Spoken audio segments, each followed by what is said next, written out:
Welcome to the Haunted Bitches podcast. We are going to take you on a special journey. We have a very special guest joining us, so stick around and let's get into it. Hi, I am Angela, an investigator and podcaster. I am a haunted bitch. Hello, I'm Carrie, investigator and podcaster. I am a haunted bitch. Hello, everyone. I am Big Rick, investigator and podcaster, and head haunted bitch. Hi, everybody. It's me, Big Rick, and we got Carrie and Angela, and together we Hi. are the Haunted Bitches, and this is our podcast. We're doing an episode called the Project Fear Experience. So without further ado, we have a very special guest with us, Miss Olivia Curtis. Hello. Yeah. Welcome. Thank you. Thank you guys for having me. Of course. Oh, thanks for coming. Yes. So what we would like to do today is we're gonna pick Olivia's brain a little bit. We're gonna pick my brain a little bit, which has to be very little because there's very little brain left in there. Carrie and Angela had this great idea that they would like to interview Olivia and myself and what it was like to investigate with Project Fear. So ladies, I'm going to sit back and relax and you can go right ahead and ask your question. All right. Well, first off, welcome, Olivia. We really appreciate having you on here. This question is actually for the both of you. So whoever wants to answer first, go for it. How was it meeting Project Fear and investigating with them? Would you like to go first or should I? You're the guest, you go first. Yep. Ladies first. All right. Well, I mean, I think we all know they're just like the most genuine bunch of people. So I've met them before at a couple conventions, but it was, convention style, brief, say hello, get a picture, and move along. So this was definitely more like involved in like getting to be around them for a couple of days was really fun. I've only ever done one other investigation and it was like a local one. So investigating with them was so like interesting. There was so much to learn from their process and how they do things. So they're just an overall really great group of people. They make you feel like just like you're just one of them. So yeah, it was overall very fun. Definitely a top tier memory. Definitely. Cool. Yeah, and just to follow on with that, I said it in the end of the video that I was in with them that I thought they were going to be dicks. I did. I thought they were just going to be the standoff, aloof kind of people. They're celebrities. They're TV stars. They were TV stars at least at the beginning. Yeah, it was kind of one of those things where you meet them and then you're riding in the car with them and they're telling, can I say, dick jokes, and and I just joined in with them and they're like, oh my god, you're part of us. But yeah, they're just genuine, honest to God, nice people who have a very big passion. Very cool. Oh, yeah, for sure. You can tell that they're friends. They're close friends. For a very long time. Yeah. Grew up together. Well, very cool. Well, we're going to ask Olivia some questions about her investigation, and then we'll move on to Rick. Now, the first question I had, Olivia, when you were pulling up to Brushy Mountain State Penitentiary, like, what was your impression of the place, seeing it? Yeah, we got there quite a few hours early to do like B-roll and stuff. And from the like road, because it's a single road that takes you up to it and that you leave from the road, you can see the building. And it was initially very intimidating. I was like, oh, what have I gotten myself into? Like, and then all of a sudden I was just like thoroughly excited. And that completely just took over. So it's definitely a bit of a foreboding property, to say the Oh, least. I can imagine. Yeah, but yeah, I was too excited to get scared, I think, in that moment. Yeah, I can understand that feeling. Yep. Especially feeling so small compared to such a large, Mhm. massive property. Yeah. Very very imposing. intimidating, I'm Yeah. sure. Yeah. Very Just looking at it from the car window, I was like, that's a lot bigger than I had in my mind. All right. Yeah. Like it looks kind of small on the outside until you see people walking up to it and you're like, holy Yes, cow, what did I get myself into? exactly. Yeah, I can only imagine. All right. So, Olivia, what was the scariest part about being in the hospital? Yes. I don't think it made it into the like final cut. I personally like hospitals are like the one place that I'm like totally icked out by. Like they just creep me out. There was this feeling as soon as you like crossed into the door that it was like it was so heavy. You could just feel this like weight just pressing down, and it was also like everywhere else had echo, but there was no echo in that space. So those two things combined, I was like totally already on edge. And then of course when that huge bang happened, Yeah. oh, that I felt it in my feet. That's how loud it was. It just like echoed through the whole building. And I was like, I'm wearing like boots with like a 2-inch lift on it, and I can feel it come through my feet. And it was like, oh God, like immediately was like, here we go. Like we've been in here for like 5 minutes and it's already off. And yeah, and I think like I also get like super freaked out if somebody else gets freaked out. Like I might be chill if I'm by myself, but if somebody else around me starts like wigging out, I'm probably going to join in because I'm scared because you're scared. And so Dakota like That's me. yells, and I was like, now I'm double scared. You're yelling, and I'm scared, and Tanner's yelling, and yeah, it was funny in hindsight, but at that moment I was like, oh my God. Yeah, and Like I'm with these two big guys and yeah, they're terrified. exactly. I'm like, I'm shoulder height to both of you. What are we doing? I'm gonna run. Like, yeah. Yeah. And then go ahead. Oh, go for it. They Go ahead. then they thought it was just such a great idea right after that to be like, I think this is where you should do the Estes. It's like, do you now? Okay, so Dakota and his ideas. yeah, we had some plans. Well, speaking of the Estes, was that your first time to do the I've Estes done it method? once on that one investigation, so but it was like a lot more brief. And the place that I was at was like way less intense energies. Like the entities that are at Brushy are kind of scary. And I was at an Airbnb. So previously that was not a scary Estes. This was way worse. And being far away from them was I think there's even like a point where I turned the flashlight on as if that's going to help me at all. I like had on a blindfold and I'm like, I think I need a flashlight. This feels necessary. So it was definitely way more intimidating. I would say yes to being the first time I've done it. It's the first real one I've ever done.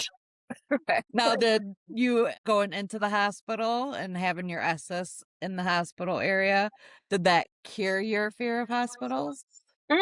Probably not. No, I still don't like them. Yeah. Fair But I enough. might do it again just because. All right. So, what when you were under doing the Estes, like what was the most unnerving thing about it? Like what happened? Was there a specific thing that happened during that? I mean, you got touched on the leg, right? Was there anything else going on? I mean, or hearing that we can't hear? Yeah.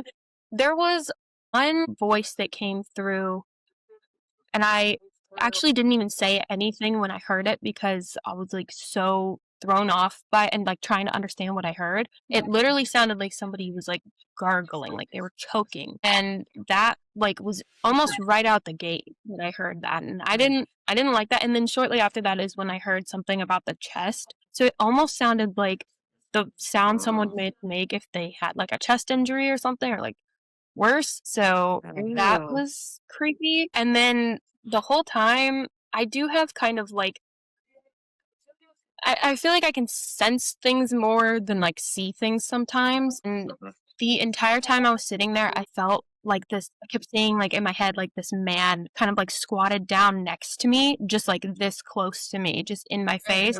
And of course, like your mind will start to like play tricks on you and try to make things worse than it actually is. But that was something that happened like often, like on and off throughout the whole Estes. It was like it would get close to me and then it would like go away.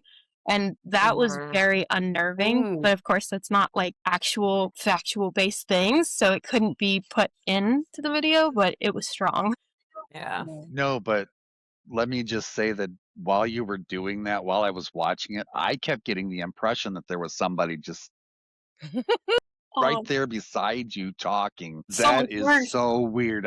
Oh my God, I got chills. Oh, And that's a whole part of Estes too, is it like heightens your actual sense of surroundings because you're totally closed off to the outside world. You're blindfolded and you got that noise in your ear and yeah.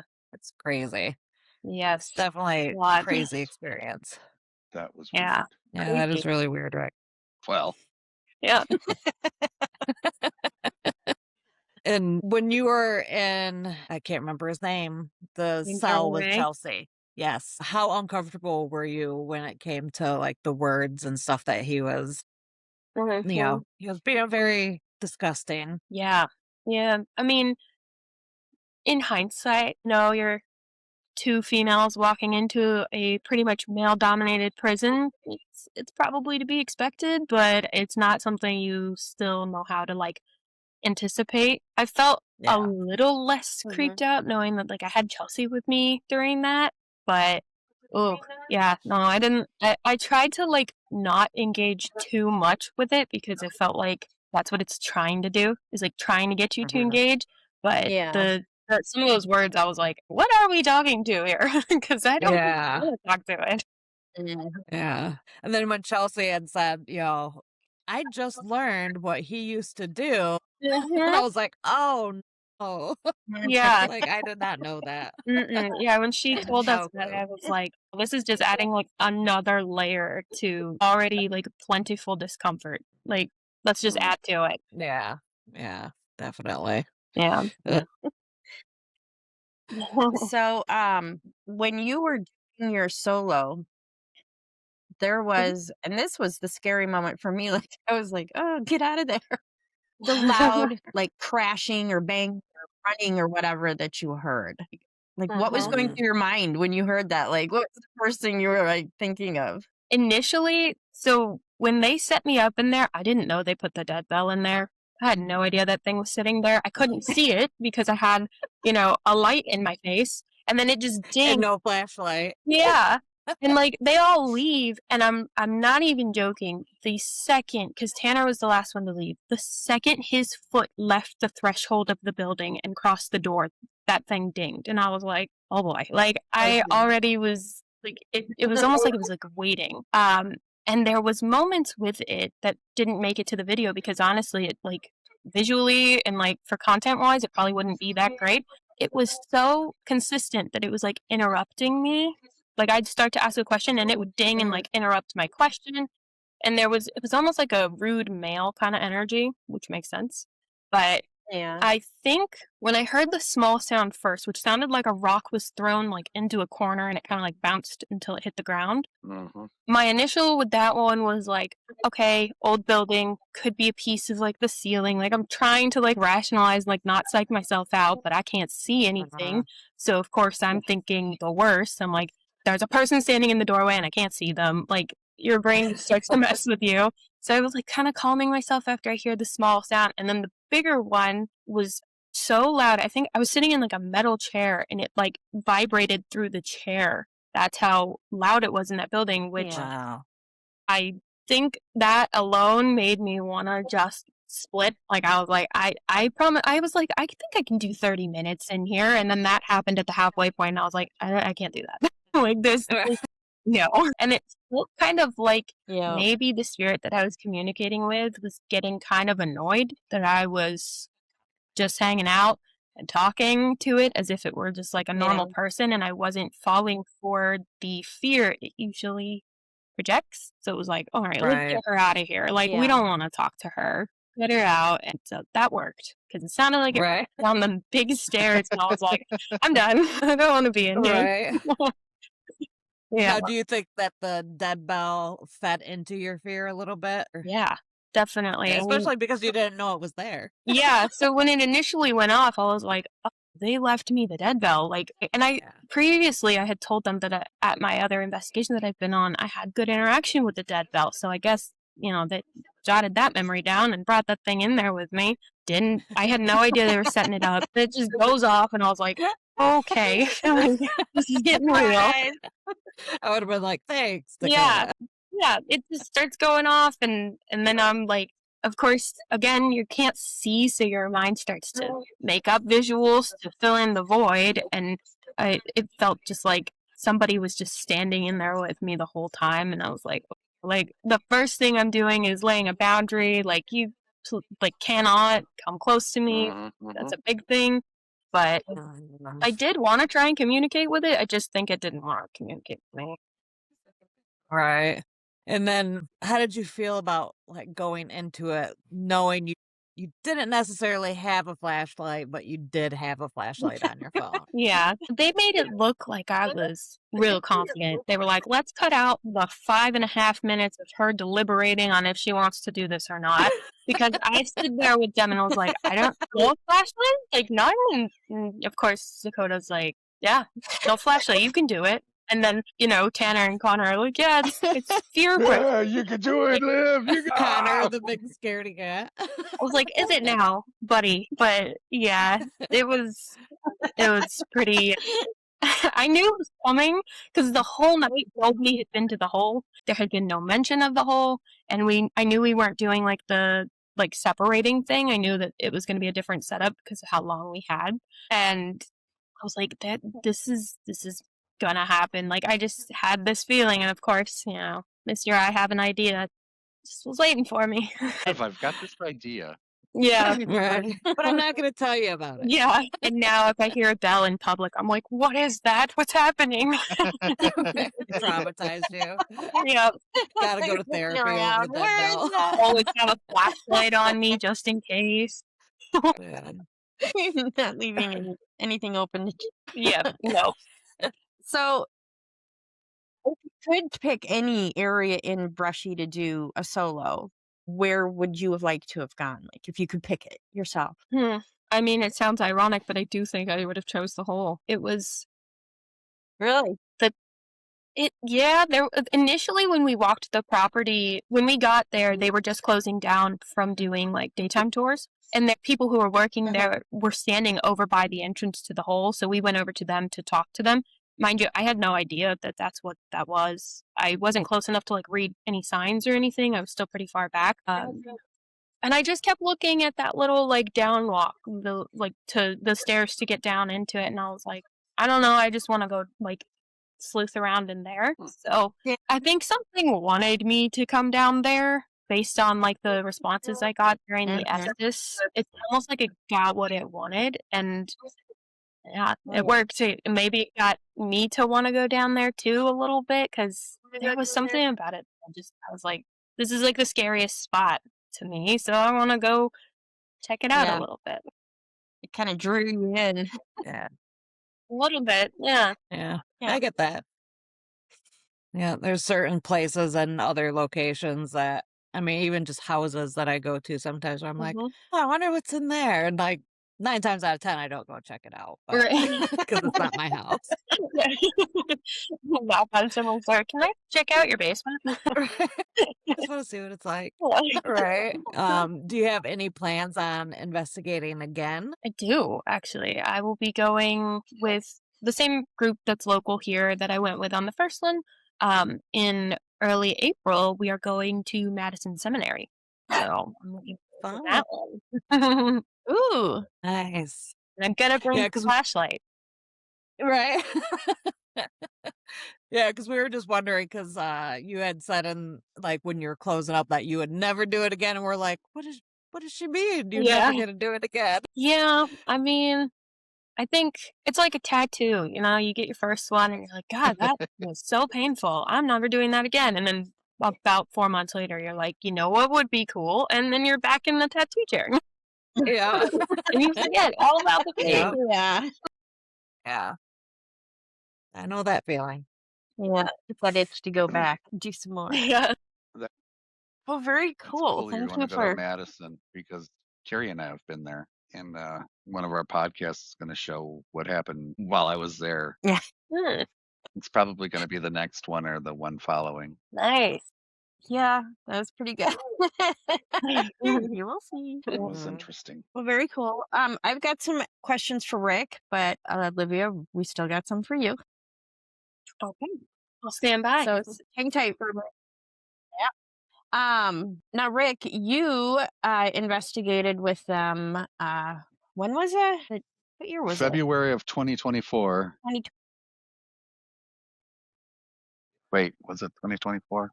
Yeah. Okay. All right. And then you contributed to their Kickstarter to get them going on YouTube. So I was I just did. curious, yeah, what was your motivation to, you got to do this, you got to help them out. So I was working at the time, making good money, so that helped. I had a good savings. So to be honest with you guys, the reason I did it was I'd followed Dakota for a while, since from when he started working with Ghost Adventures, right? When he did his investigation with them, and I went back and I looked at some of his other stuff, and I'm like, oh, that's pretty cool. So as I told him when I met him, yeah, I've been stalking you for years. So, but watching his limited role in GA, and then him going ahead and starting Destination Fear, and then watching the Trail of Terror, I was like, huh, I wonder what this kid's going to get up to. Mm-hmm. So I got hooked. Love Chelsea, love Tanner and Alex. Although if you go back and look at season 1, Alex wasn't around very much. He was No. mostly in the background just filming. Yep. Mhm.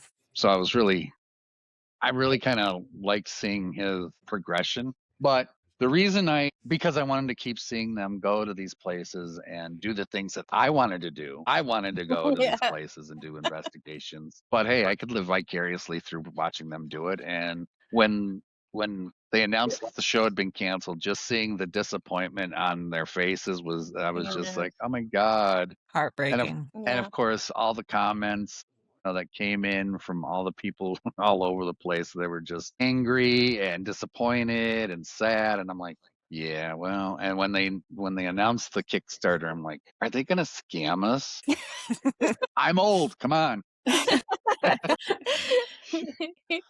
But honestly, Fair. I'm like, you hear, because there's content creators out there that are faking content all over the place, and people are just throwing money at them, and I'm just like, really? You Yeah. can't tell that that's fake? Even I can tell that's fake, and I want to believe it.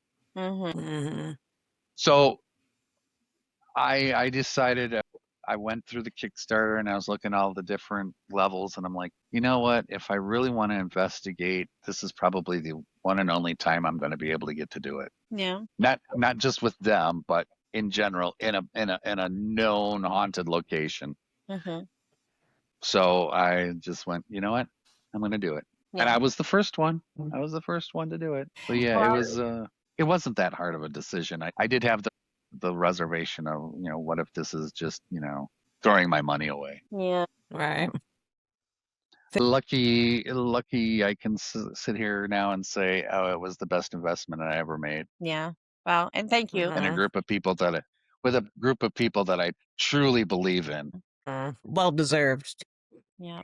Yeah. Well, thank you, because you helped get them on Yeah. the road for Project Fear now, which Definitely. we all love and enjoy. Mhm. Yeah. So that was awesome. We just need to get somebody to whip them into shape and get those videos out more consistently now. I'm out for I think I'm that. going to move to Vegas. I'm going to move to Vegas and I'm just going, edit, damn you, edit. Yeah. Rick, how many investigations did you do prior to investigating with the crew from Project Fear? So back in these early 2000s, I did home investigations. I'd met a group of people that were pretty cool, and we talked about spooky things and things like that. One of their houses was actually haunted, and we did an investigation there. And so by word of mouth, I did a lot of house investigations, and most of them were just mundane. Check the trees against the walls, your windows rattling when the wind blows. By the way, you've got a raccoon nest in your basement. Things like that. Very mundane. Oh, by the way, I smell gas. Yeah. Might want to have that checked. Yeah. And I was just, that's what I did. And it was all word of mouth and friends of friends of friends. And I keep hearing this, and I think it's my grandma. There was one.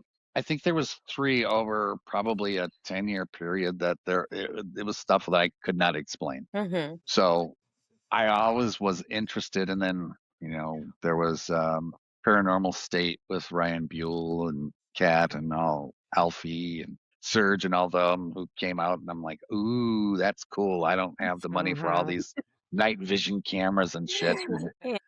all this equipment they use. I'm like, it was just me and listening and talking to the walls in the dark.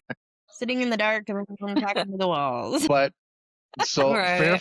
Fairfield was my first, I don't want to say real investigation because what I was doing before was real, but the first known haunted place Oh, okay. that there have been enough people that have gone through there that that there's something different going on. Yeah. Yeah.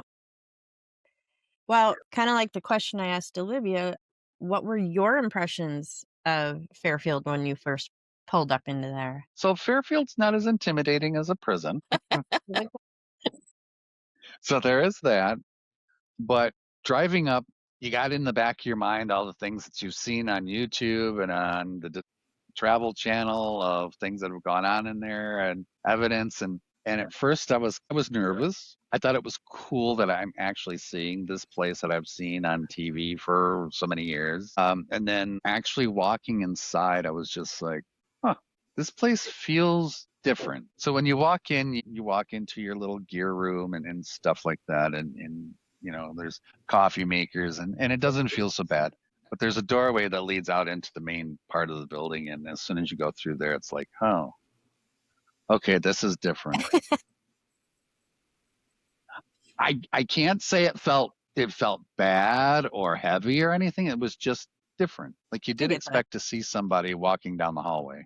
You really did. Yeah. Yeah. And those hallways are pretty Yeah. long too. So when you look down either way. Yeah. Yeah. Mhm.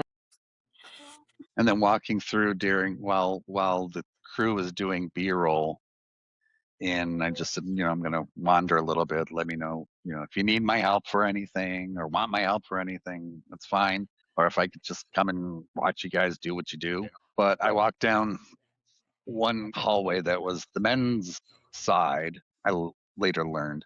And I was just thinking to myself, hey, I'm here to talk to you, to investigate, and to find out what your story is.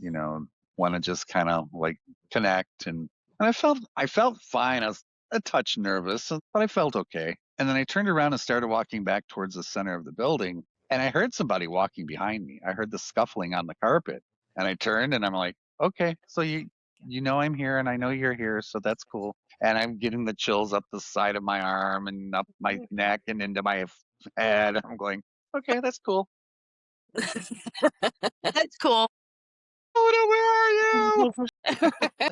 Well, speaking of being scared, when you were down in the morgue with the group, did you purposely try to scare Alex when you tapped him on the back?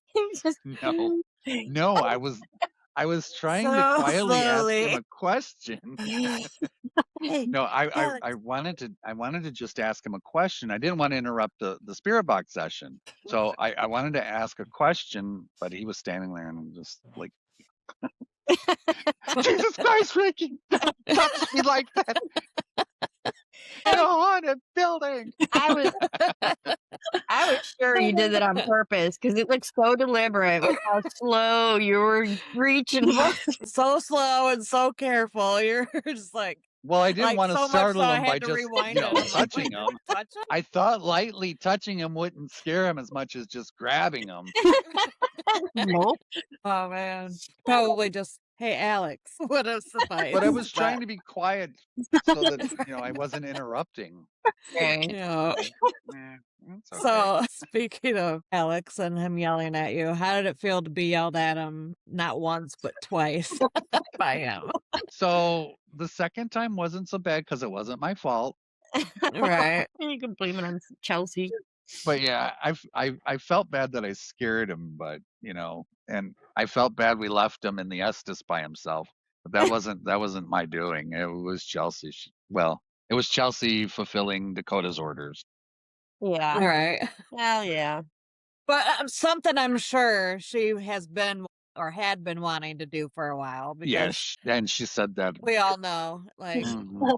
they go after her a lot. Because But before we went out of the gear room, Alex was already on his way out, and she pulled me aside and she goes, "Dakota told you what we want to do, right?" She goes, and I said, "Yeah." She goes, "And you're okay with that, right?" I went, "That's fine.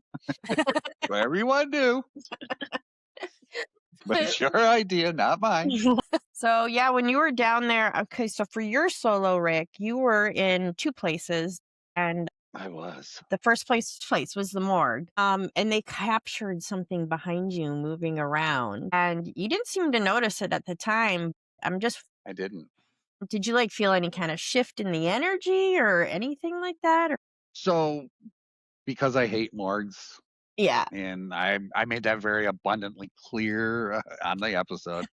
I hate morgues. And I knew that no matter what I chose in those little paper wads, that I was going to the morgue. I knew it. Chelsea knew it. Yeah. And no, they were all different. So all 4 of them were different. So Okay. there was a 25% chance. So 3 of them are in the morgue. Yeah, 3 of them weren't the morgue. So that was cool.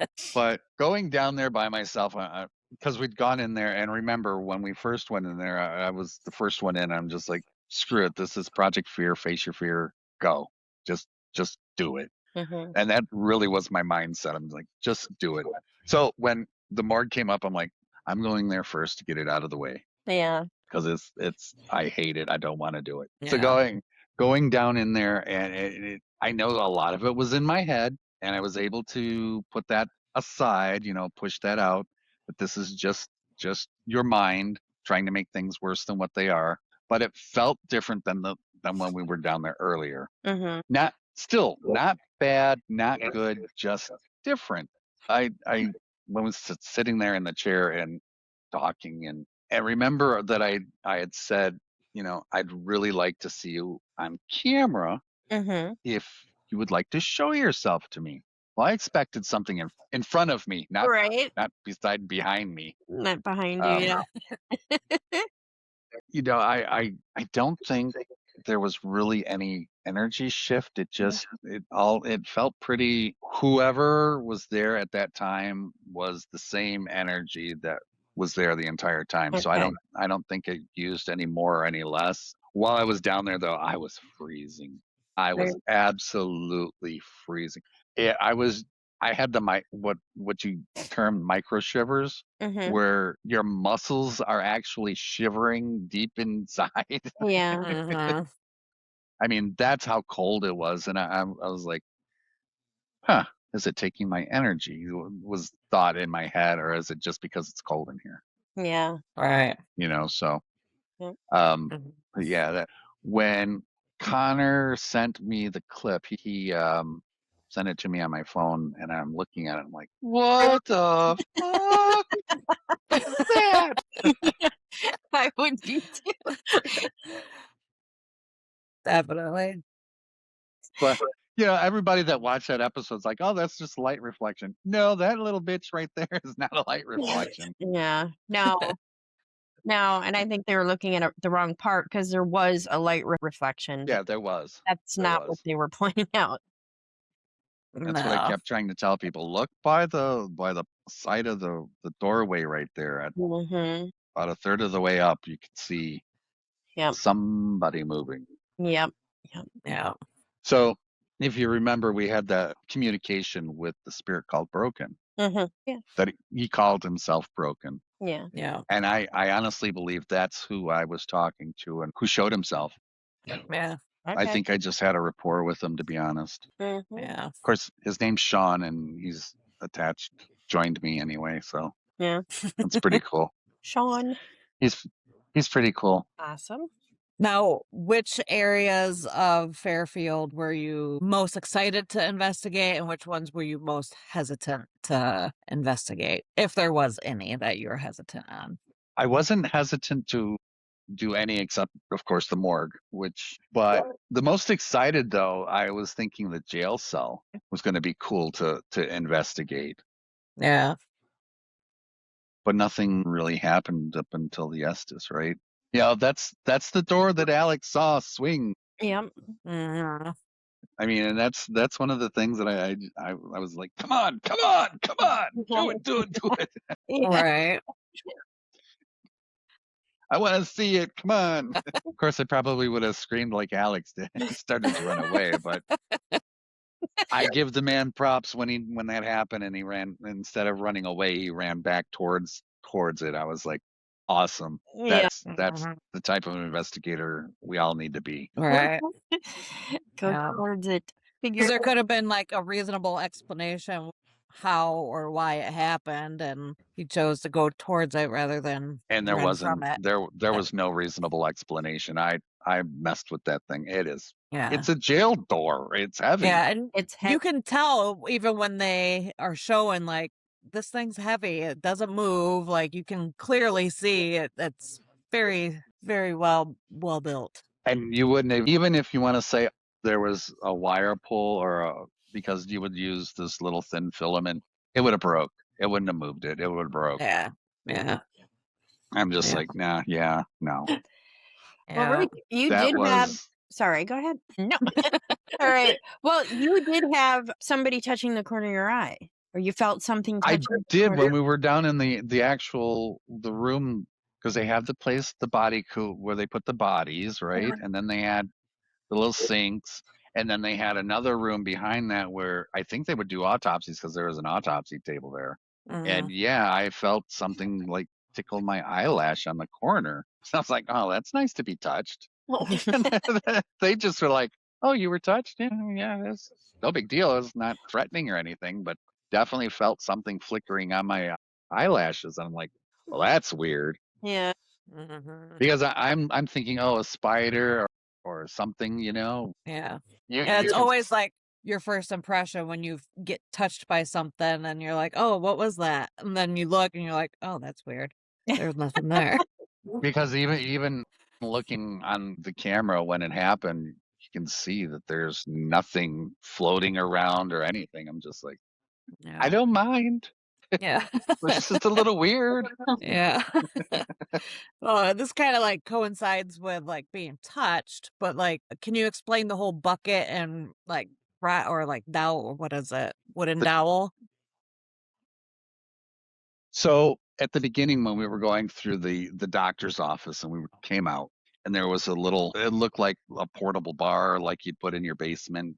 Mm-hmm. So there was a bucket sitting there, and a Halloween bucket, that you collect candy in, and a little piece of wood that looked like a magician's wand. It was like had tape on it. It was black. It's pretty cute. Like a kid was It's cute. being abracadabering, right?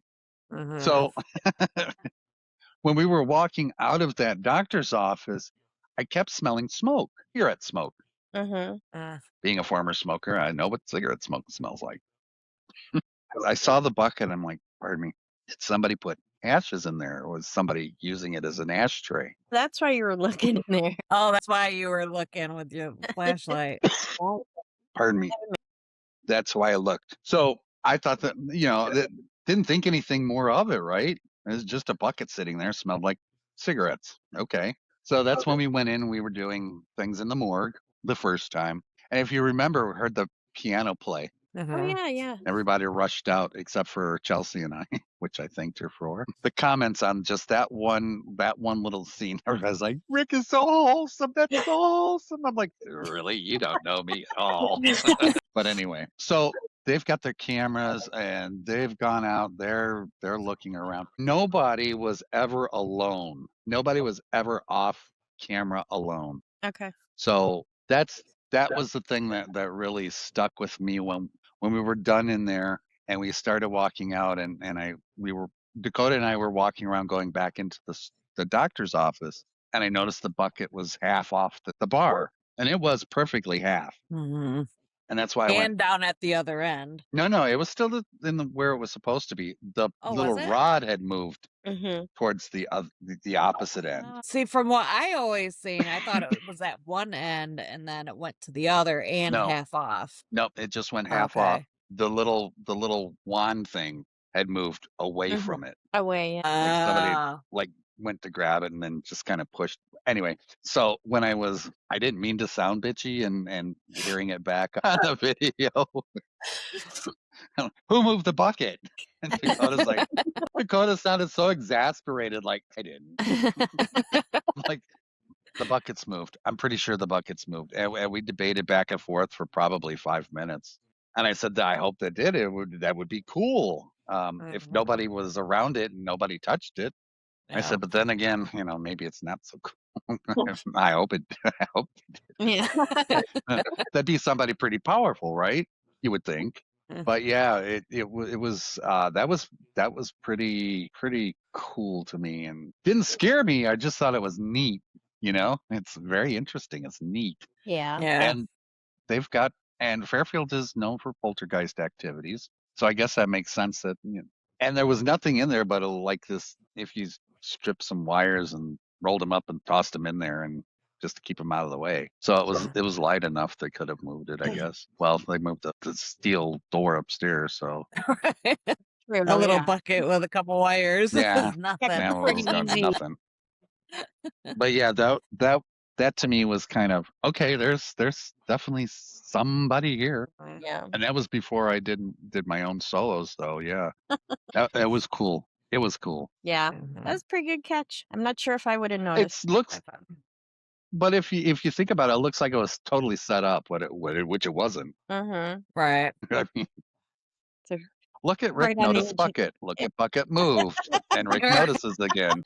It was you, Rick. Just admit it. Just kidding. No, we know Rick wouldn't do that. Must power of my mind. Move, bucket move. He has telekinesis powers. So I just wanted to backtrack a little bit. We're going back to Alex and you guys abandoning him in that room. Aw. I know it was planned out and all that stuff beforehand, and we all know how they get back at each other for things. But Mhm. like I'm just curious, like, how did you feel leaving him in there? Like, did you feel bad or was it pretty funny? Or No, I felt bad, but as we were walking, Chelsea and I were walking down the hallway, and Chelsea had said something, and all of a sudden you hear Alex say, "You're monsters." It didn't make the cut. yeah, I didn't hear that. No, it didn't make the cut, unfortunately. But Chelsea and I just lost it. It was just like, oh my god, they're telling him what we're doing. Yeah. Jesus Christ. They're spilling the secrets. Ruining Yeah, our master that was plan. and that's why you see me laughing. I did feel bad about leaving him there because I can only imagine how scary that would be. Yeah. You think there's somebody sitting there with you and everybody's gone in a haunted Right. place that he had a very traumatic experience with in the past. Yeah. Yeah. Yeah. I agree. So, yeah, I did feel bad. And he really didn't yell at me for that one. He yelled mostly at Dakota and Tanner for laughing. Now, to wrap yours up, Rick, I'll ask you the same question that we asked Olivia at the end. Which room in Fairfield would you like to go back and do a solo in, and why? 323. Or 322? 322. Yep. Whatever the number is. You're close. So, yeah, because my impression had always been that Jane Householder, the woman who died in the fire, was up in the attic area. And when we were doing B-roll, that kind of solidified that because I saw like this black smokes right next to while he was doing B-roll, and I'm just like, that's weird. So I always thought that's where she was.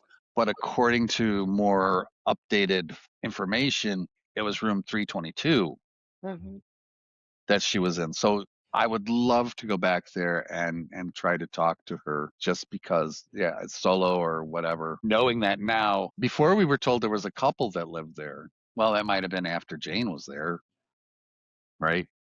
So I'd like to go back and see if she is still there for Yeah. real or just, but yeah, Get some so there, answers.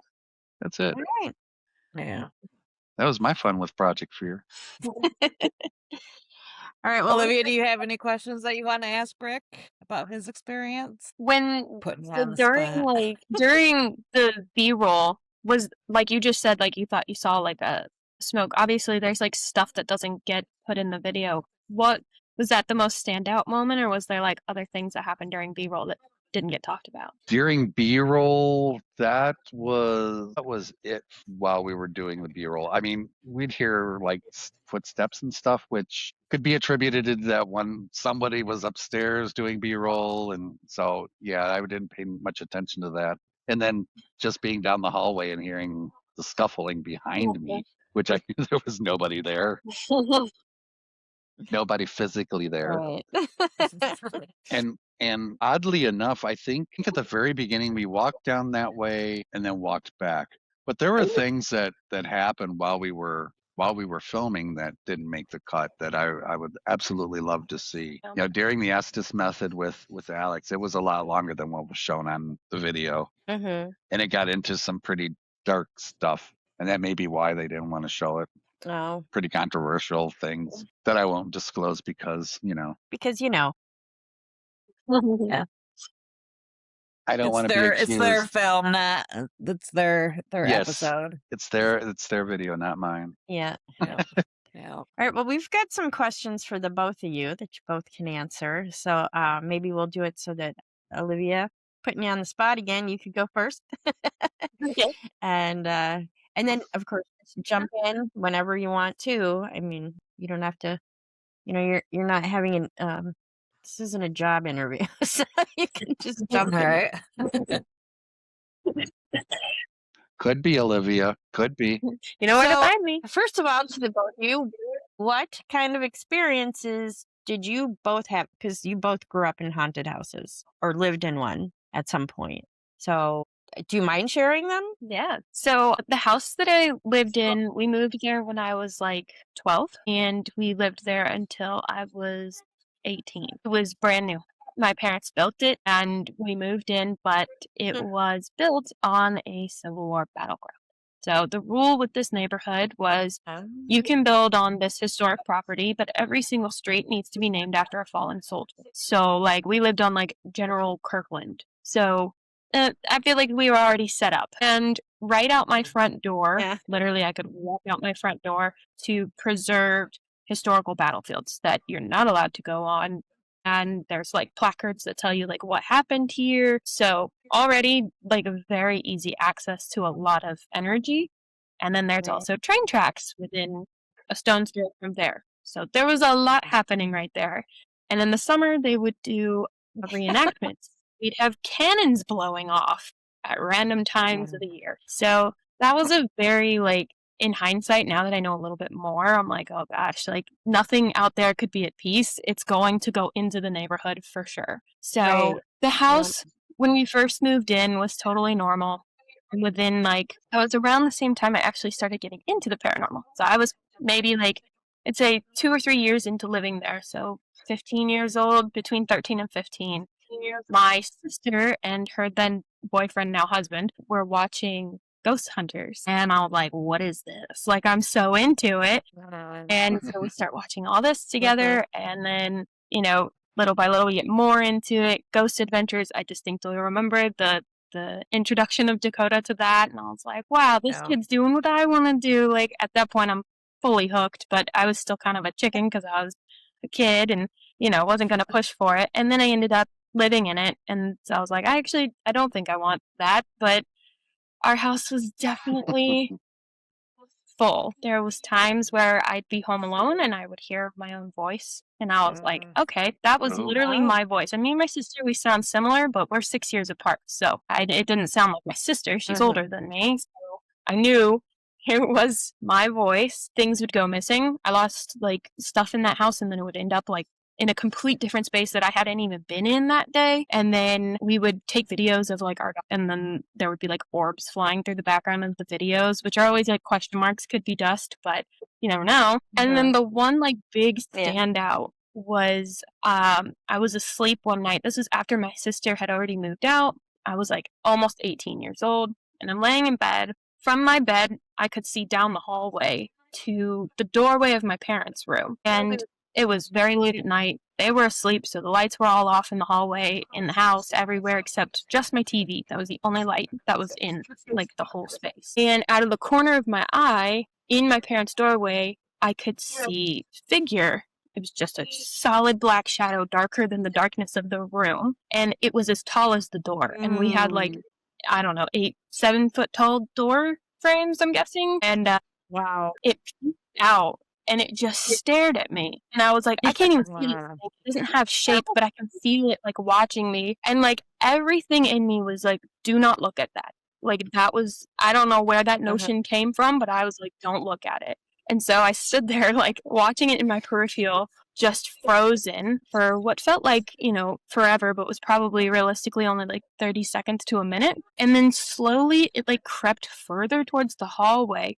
And I'm thinking it's coming towards my room. And then it just made a sharp, like, left-hand turn and went down the stairs. And I've never seen something move that fast. Like, a shadow, I can mentally be like, okay, whatever. But, like, to see it move like that was so just chills. It took me hours to fall asleep. And when I finally did, I woke up and I was like, was that even real? Like, that was so weird. But I was awake for a long time after that. So that was kind of like the big, we gotta get out of this house kind of thing. Yeah, And that's shortly really after that, we did. Yeah. Yeah. Rick, you got a few stories. I do, but I told them already. It's just a repeat. I give the cliff notes. To one of the houses that we moved into when I was right around the same age, Olivia, to be honest. It's a two-story house with full basement. In the basement, there was a big room where we had the freezer and stuff that was tucked under the stairs. And then there were 2 rooms. One was for the kids' playroom, and I think the other one was just for storage. And then we had a laundry room. So in the laundry room, I always felt a little weird down there anyway. But it's a basement, so the basements tend to feel weird anyway, right? When you're a kid, you don't really care. Yeah. But I do like my basement. me and my siblings would play down there and stuff, but I'd always look in the laundry room, and one day I saw a man standing there, and I'm like, who the hell is that? So didn't think much about it. Went upstairs and asked my mom, who's the guy in the basement? And she looked at me and she goes, that's just John. Don't worry about him. I'm like, who the hell's John?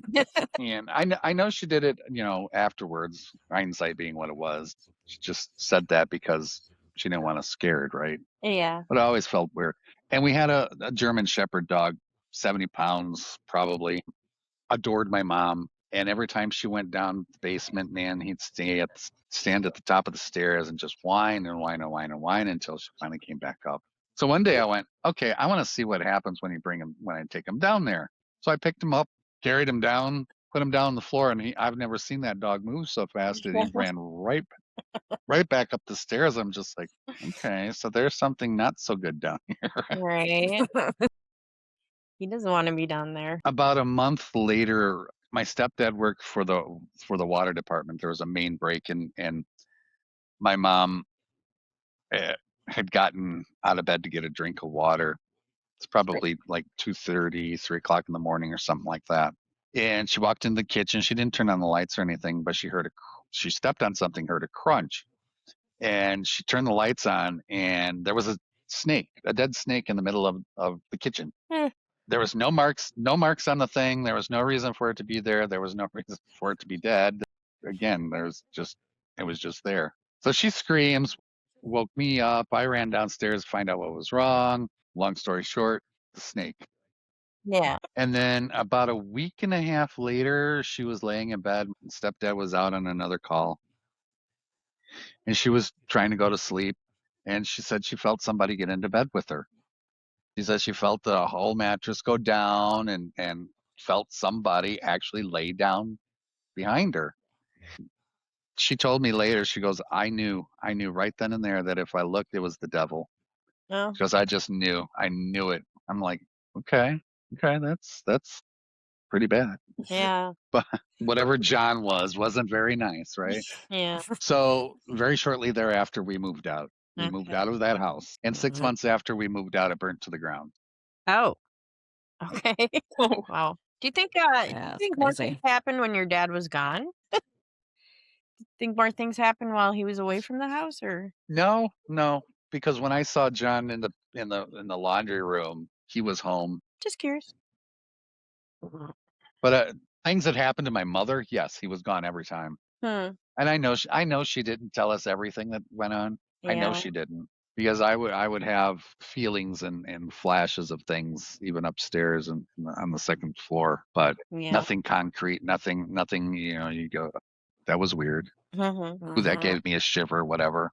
Yeah, that was an interesting time of my life. But we didn't stay as long as you did, Olivia. My mom's like, hell no, we're out. Yeah. My dad was a big skeptic. It took a lot to get him to like, it wasn't that he didn't believe us, it was just like he didn't understand the severity of what we were experiencing because he wasn't experiencing anything. Eventually it got to the point where like me, my mom, and my sister were like, we're done. Like, we have to get out of this house. We started like we lost 7 or 8 pets in that house too. So Holy Oh crap. wow. yeah, and it was like weird stuff. Oh. Like cats that died as kittens. Some of them were older, so that like made sense, but it was like a lot of random fast deaths, and we were like, I think the energy in this house is like weird. So yeah, Yeah. eventually we had Yeah. Time to get out. Definitely. Yeah. That's So just kind of smart. yeah. to. Backtracking to you both working or not working, but investigating They with were Project Fear. Right. What did you both learn from investigating? I can Olivia, go you go first. first. Or I can yeah, go Rick. first. Don't trust Dakota. Yeah, that's a good one, I think. Don't trust Chelsea. Right. Yeah, I would probably make the mistake of trusting again and then ending up in a similar situation. But I think, I don't know, I feel like watching how there's different ways I think I've seen like investigators. You have the ones who are looking for evidence, and then you have experiencers. They are definitely more looking for the evidence. They want to capture it. They're trying to like do things to actually get proof. And I can appreciate that style so much more than just people who are going in for the experience of it, because that's entertaining. But this is where like we're getting into it. We're getting more information. And I like that they like do the research of the location so deeply that you feel like you have a general understanding of everything, but they're also open-minded to more things being there than just what they read in their research. So it's a very unique approach that I've, not seen on other channels and stuff. So I definitely have some takeaways that I'll be applying. Definitely. That's very true. They're actually looking for it. They're not just there to experience what happens. Right. Right. They I mean, wanna that was make it happen. the whole point when they came out with Destination Fear was to chase the fear. Mhm. So, and overcome that fear, which I think all of them have come a really long way since the very beginning, especially Chelsea. Especially Chelsea. Chelsea used to scream at a mouse fart. Yeah, she's been tough. She was really jumpy though. I think it was the gymnasium, but yeah, she Yeah, the we don't gymnasium. happen there. She just ran out of the room Yeah, Yeah, prior she to just jumped up and that, ran out. because her flashlight just went out on her. She's like, right no, now, I'm not going back in there. like right before we all split up too, when we were sitting down doing the packet read, we were facing like a big open, just darkness. You couldn't see anything. We kept hearing sounds like at the other end of that hallway while we were doing the packet read, and we were like, "What are we hearing? Like it sounds like movement." Like everybody would stop and like put their flashlights down there and look, and nothing would be there. And then I can't remember who was reading at the time, but like I think we might have just been talking, and the property manager who was on site, she had gone around the whole property and come back and looped up that way, her and like 2 other people. And she like, we all hear this movement. We lift our flashlights and she appears, and we all like scream and like flash back, and like everybody was, I was hoping that was going to make the cut, but it can't because it contains other people. But oh my God, it was so funny. It's like, that got us all on edge. And then, like, right after that was Chelsea's, like, shooting star moment. And I was like, is this going to be the whole night? Because I don't think I can handle the jump scares. was a lot. I was just like, oh my I know. And she looked behind me when she said it, so I was like, what is it? What's attacking me? Yeah, apparently. So God, funny. Lord.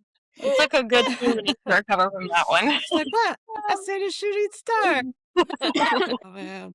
Yeah. All right. We're going to get into the nitty gritty here with you two. Might get you in trouble. We haven't yet. But who did you like investigating with the most? Well, I'm so torn. That's like such a hard question. I appreciated the most how when I was, well, I guess it would have been mostly Dakota, pushed me to try things. Trying the Estes method and trying on like my solo. Like there was like a sense of like encouragement, I guess. And I appreciated that because I'm the kind of person that's like, well, there's no pressure. I'm not gonna like I'll walk away, like it's fine. But I like that aspect of investigating with him was that he wants to like experience more. But then there's Chelsea. Mhm.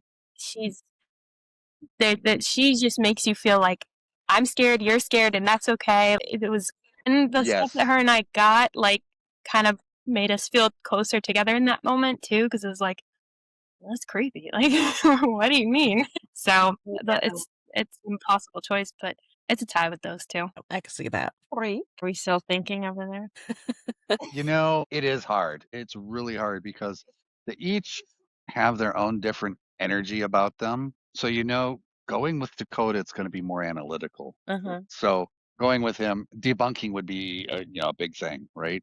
But going with Alex, he's a little more timid, a little, and more feeling, and he doesn't want to feel it, but he does feel it. And then with Tanner, it's the bull in the china shop. Just you know what? Fuck you! I'm coming after you. And then you have Chelsea, which is Chelsea. I mean, I don't know how she's a badass. She gets scared and she still moves forward and she may stand there and complain about it, but she does it. And she puts on her big girl panties, as it were, and just goes for it. So it's really difficult to say which one I would, if I only had to choose one. I think it would be Dakota just because of the logic behind it. Because when we investigated Carrie and Angela, it's like, now what was that? Mm-hmm. Was that, was that a bird? Was it actually a shadow figure? Was it, Yeah. So yeah, I think I like that mindset. However, any one of them I would investigate with again, or all of them. I mean, let's just be honest. Yeah. So Yeah. was there anyone you wish you could have investigated with that you didn't get a chance to do like a just duo, you two together? Is there somebody that you would have liked to do that with that you didn't get a chance to, or do you feel you kind of got everything covered pretty well? I would have liked to have gotten to investigate with Connor. We were on opposite ends. We were the switchies, so I didn't get to like experience. And he's very like quiet, which I kind of like. Tanner is like the big loud, like the bull in a china shop. In your face. Yeah, and then Connor is like a little bit more quiet. He's like trying to understand and experience and like think about it. I would have liked to have tried to investigate with Connor because I didn't get to, but honestly, Yeah. I didn't really get to go off on like one-on-ones with them. It was like Yeah, neither did three. I. Yeah. Yeah. Well, any of them. I would have liked to have investigated with Connor as well, but when I did mine, he would go back to the hotel to sleep so he could have everybody up and ready to move the next Yeah. morning. He was more support. He wasn't in the video or wanting to be. Right. Yeah. Right. And with you guys investigating with Project Fear, what would be the one thing that you would say was like the most surprising thing that you've like learned about them? What was the most surprising thing that you've learned from them or learned about? Honestly, like they're just so normal. Like that sounds so lame. I know, but it's like you see these people, like your mind is so convinced they're gonna be a certain way, and it's like they're just so normal and so like genuine. Like I was like, I just feel like I'm hanging out with a bunch of people that I've known for like years. I didn't feel outcasted or anything. Like they were telling me stories about, their personal lives and like all this stuff. I mean, it was just that immediate, like, you're brought on into the circle, and I was like, it speaks a lot to who they are. So I think that was like the most surprising thing for me. I would absolutely agree with that, Olivia. Absolutely. They're the most genuine people I've ever met. And it's not fake when you're out to dinner with them. Exactly. I mean, it's not just for the cameras. It's Right. genuine that they are who they are. Like I said, when getting in the car with them, heading to the hotel, they started with dick jokes, and it's like you're just there. Sorry if we offend you. I'm not offended. I join in, and they're like, "Oh, you're one of us." Yeah. Especially Tanner. He's like, One of us. "Dude." One of us.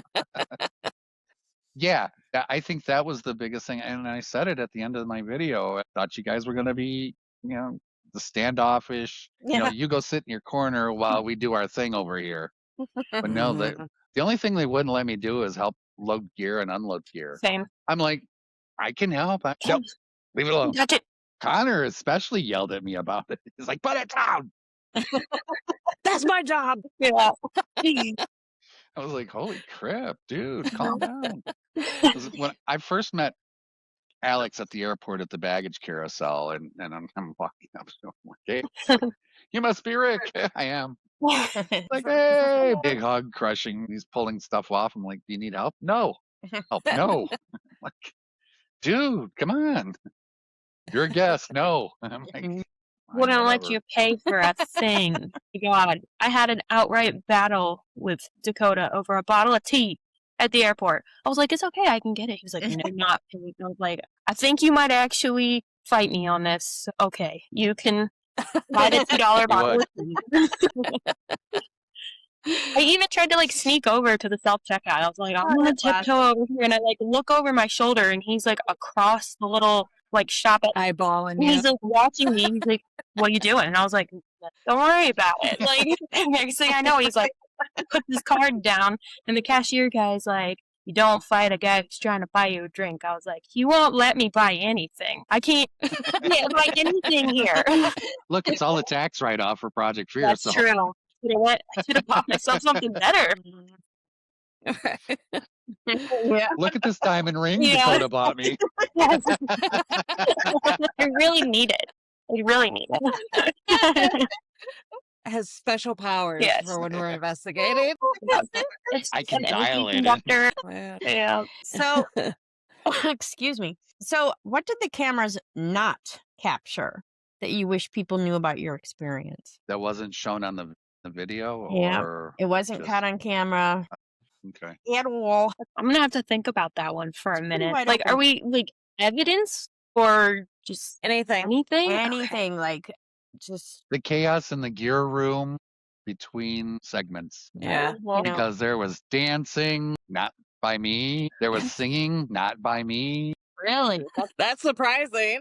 As I just sat there and I watched them, the joking back and forth. I mean, and they would include you in the jokes. Mhm.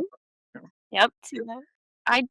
I brought with me like a big bag, like a 2-pound bag of Swedish candy, because I was like, I love this candy, and I know they're all candy heads, so I was like, it's perfect. So I brought that with me, and there's one point where I brought it out after we had dinner on site. I brought it out of my bag and was like, I brought dessert, so have some candy. It's your guys' to keep. And I reached in to grab a piece after like we ate, and Tanner was like, and what do you think you're doing? He was like, that's our candy. And I was like, well, whose wallet do you think paid for it? And he was like, oh yeah, you're one of us. And I was like, there was that like witty banter that like kept happening. A lot of it ended up in like the behind the scenes stuff that's on the Fear Club too, where like Dakota and I had a battle over me sitting on the floor with my back against the wall or something, and like there was a lot of that kind of stuff that didn't need to be in the cut, but it adds to the whole experience and memory for me. Project Fear experience. The Project Fear experience. No. And then what would the atmosphere be like, when the cameras weren't rolling? Like, I mean, it's basically kind of like the same thing that you guys just said. Like, it was just Controlled chaos. controlled chaos. And like, kind of mellow and You'd well, kind of not talk mellow, about but what you're going to do next, Mm-hmm. where you're going to go next, who's going with who, and why, and Yeah. But pretty laid back. very. Very, Yeah. yeah, very casual, just like a bunch of friends hanging out. There was a cat on the property where I was at, so I was pretty much, you could find me sitting on the floor with the cat almost at any point because there was like one room that had like actual heat. So they'd be like, go ahead, go sit in there and like thaw out. And me and Chelsea would be like, go sit in there and warm up. And I was like, I need cat therapy. Like I just kept saying like I need a cat therapy session, and I'd go and hang out with the cat. Working. I love cats. Me too. So while you were there and the cameras were rolling, was there like a specific moment in the place where you felt like the most fear, like that just stands out in your head? I think oddly enough, the place that made me feel the most like uncomfortable was D Block, where we captured that EVP of like a scream Mm. or a yell or Mhm. something. Okay. That Right. building is shaped like two hallways that are like connected. So it's like a big hollow square kind of feeling. And there's a door to get out that's at the end of the hallway. And then there's one at the other end of the hallway that goes out into like the courtyard area, like the yard. The yard. Yeah, the yard. And that building felt like I didn't like it as Gross. much. Yeah, it was like I think most of the buildings I was like okay when like I didn't have light or like if it was dark.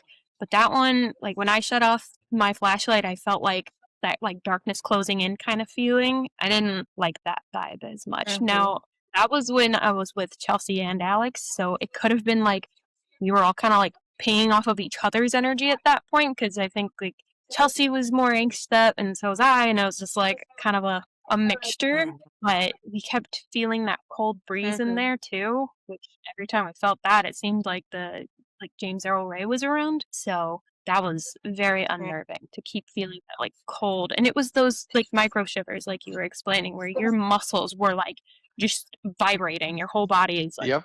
it's not even Mhm. visual. Like you can just feel it. And yeah, that was my Mhm. least comfy area. I have to honestly say that I didn't feel afraid anywhere I went. I didn't care for the morgue, but it wasn't like I felt afraid of the morgue. It was more in my head, which, let's face it, most of our fear is in our head. Yeah. Mhm. And that's why I would mentally talk to myself, like, just stop. There's no person going to jump out and grab you. They're all upstairs. They wouldn't do that to you. I know, Olivia. Are you sure about that? While I was thinking it at that time, in that moment, they wouldn't do something Yeah. Alex would probably just get you back by lightly tapping you, Yeah. going, lightly. He would shuffle up behind me, like run, shuffle up behind me, and tap me yeah. and run. So But yeah, I don't think there was anything really scary about Fairfield. okay. So like what would Mhm. your between 1 and 10, what would your fear level be for Fairfield? 4. 4? And then what about you, Olivia? What Yeah, about I think what about 4. Brushy?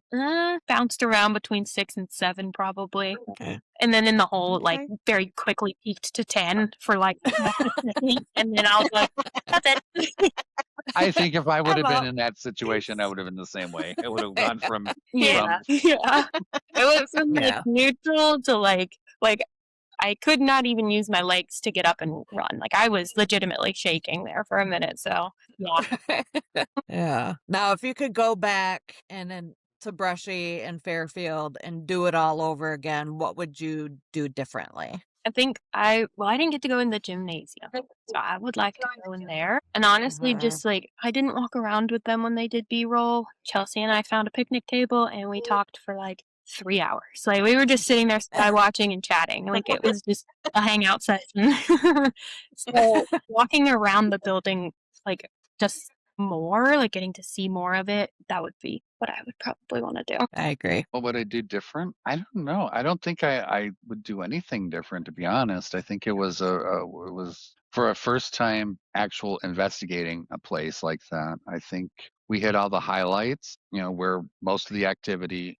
I would have liked to have spent more time upstairs in the chicken coop in the dungeon Yeah. because I didn't really get to go up there except for when Chelsea and Alex were screaming. Yeah. They heard that like running towards them or away from Yeah, them. away from them. Yeah, that was weird. Yeah, because if you remember, it kept saying the kids were following me, and I Yeah. probably should have gone up to the chicken coop because that's where they would have stayed, right? So I think that's the only thing I would have wanted to investigate more thoroughly up there, or investigate up there in and of itself. All right. Well, I've got a very, very, very important question now. Y'all are going to really have to think about this. You ready? Where was the rubber duck?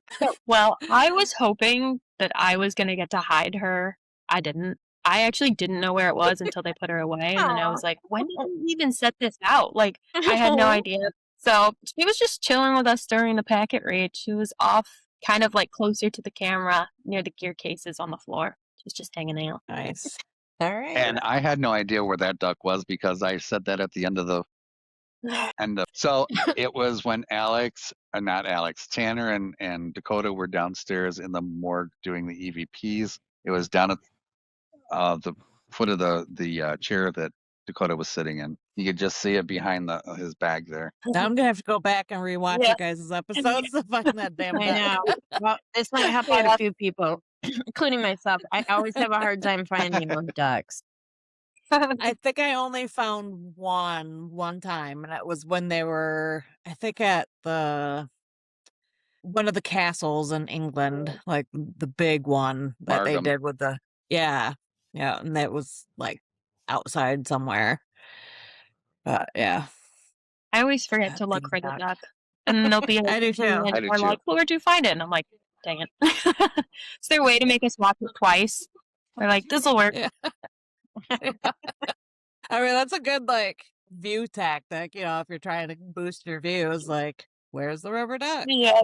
Yeah, I always have to watch Definitely. it twice.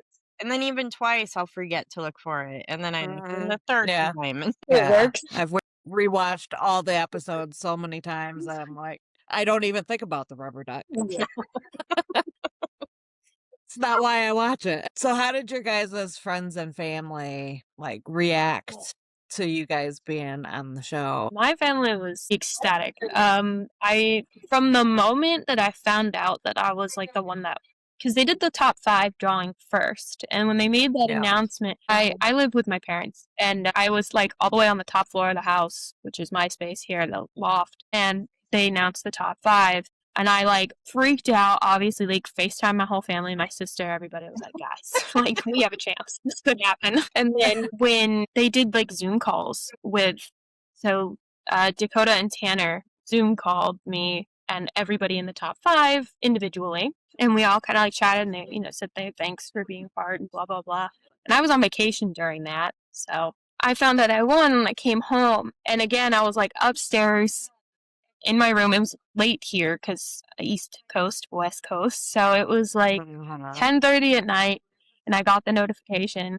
And I found out just like everybody else in the Fear Club with that post. Like they didn't preface it. They didn't tell me nothing. Like this post came out and I was tagged in it, and I like shot out of my room. I think I didn't even touch the stairs as I ran down. And I like busted into my parents' room, and I was like, I won. And they like freaked out. We all watched the little video together, and then I FaceTimed my sister and like told her. So everybody in my family has been like super excited. My friends are super excited. And then my extended family, like my grandparents, they were like, why would you want to do this? I don't It's okay, you don't have to understand. Just be excited for me and watch it when it comes out. And then they watched it and they were like, okay, we get it now. Yeah, it took them a minute to get on board. Yeah, my friends were very supportive. They knew that it was coming, obviously. yeah. Yeah. But yeah, when they watched, they all started calling me Big Rick then. Yeah. Hey, Big Rick. The people I worked with who were very interested, and even the CEO of the company that I was working at, he's like, what was it really like? Was it really like that? And he's a nice man. It was very nice to me. I want to talk more about this. I'm like, okay, set up some time. I'll be more than happy to talk to you about it while you're paying me. Yeah. Right. And the cost. Talk about it over lunch. He's like, are you gonna do it again? I said, yeah, I think I want to start my own team. Mm-hmm. He's like, oh, that would be so good for you. Little did I know he was planning on firing me, but Right. Well, Asshole. Wanted me. not the support you want. I'll support your dreams. Like, crushing You're this- fired. Good. Sure. Got plans. All right. You're fired. I don't feel so bad Glad to know anymore. you have other plans. Yeah. So, are either of you going to Penhurst? Gone back and forth with the idea of going. I've done it twice now. Last year I did the RIP where you get to go on like do all the like special stuff. So I've gone back and forth. My Mhm. biggest issue is that my like go-to people who I would usually be like, "Do you want to go with me?" are like, I don't want to do it again because they're not as into it as I am. So I don't know if I want to just like roll up do it all by myself again. That just sounds kind of boring. So Well, you wouldn't really be by yourself. Yeah. Not Because really. we're all going. are you? Are you guys Yeah. going? We are. Oh, now you got me wondering if I should get a Mhm. ticket. We are all RIP. We are all doing the Friday night overnight Dang. investigation. still available? So, yes. We got them like I think the very first day they The went first out. week they were out. Yeah. Yeah. Yeah. Even I blew up my credit card just so that Yeah, I think shit I'm about to starts do the going. same thing. Yeah. So it's going to be us three, and then our friend Jen, who used to be part of our group, Mhm. but she went off to do her own thing, and Yeah. Molly, who's in the Fear Club. Yeah. Mhm. So we're all planning on kind of getting together and possibly doing some investigations outside of Penhurst That sounds Before or after? fun. before or after, yeah, before and after, or whichever we Sorry. Yeah. Whichever, wherever it fits. rib fits. Nice.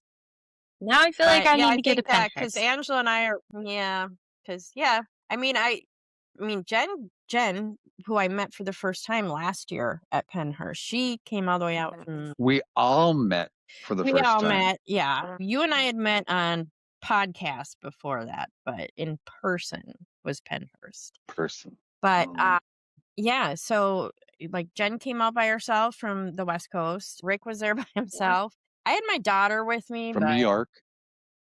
from New York, and then there's Angela. She had her sister, but we met so many My people. best friend. Best friends, sorry. Same Met thing. so many Yeah, same thing. friends. Yeah, same thing. We met so many people from the Fear Club.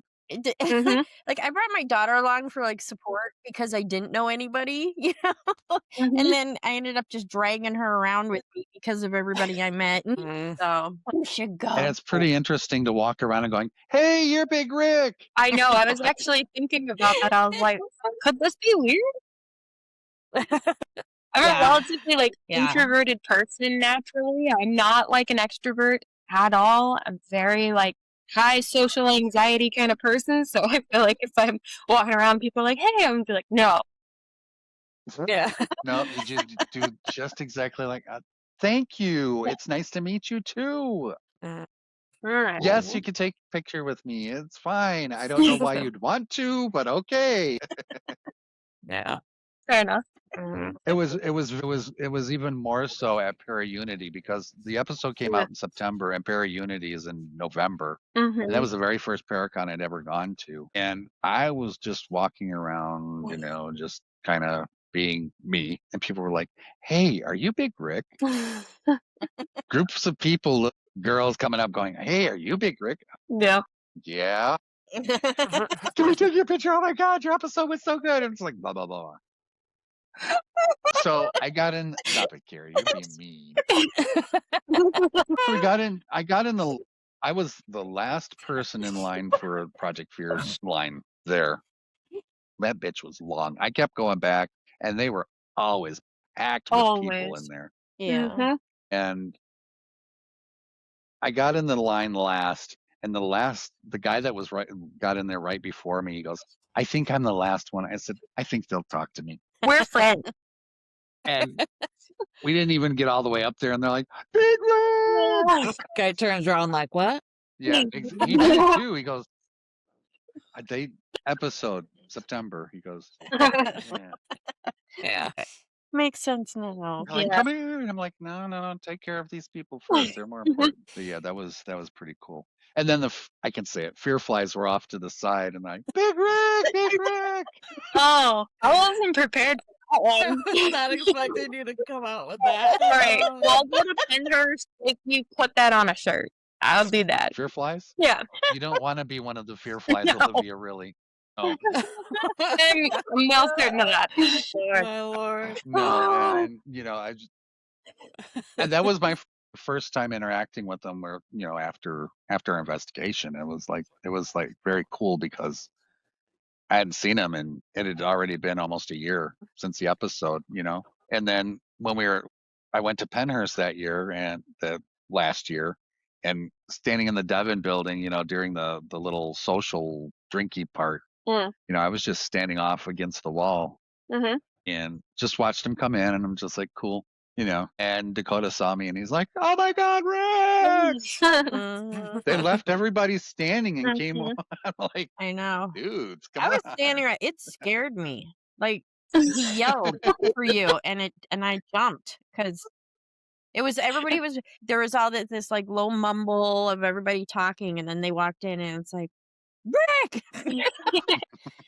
Yeah, that scared me. That's a way to make a person feel good, Mm. for sure. Mhm.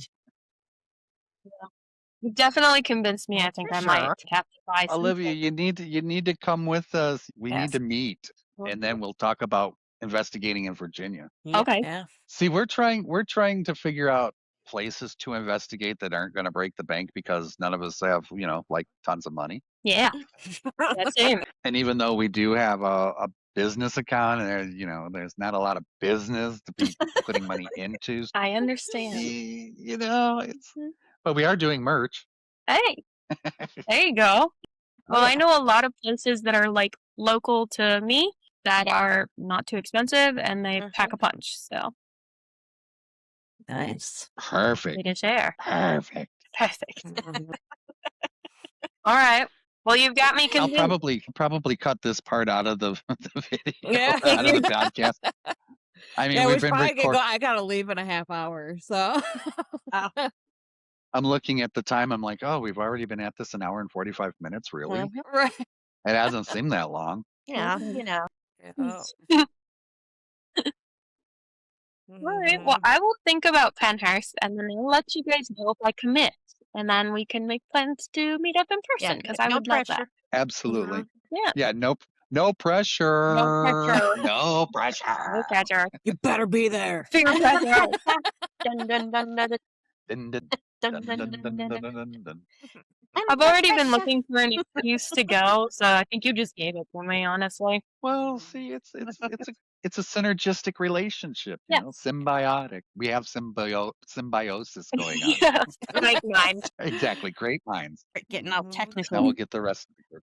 Well, I was in the pharma field for a long time, so I know what the word means anyway. Thank goodness.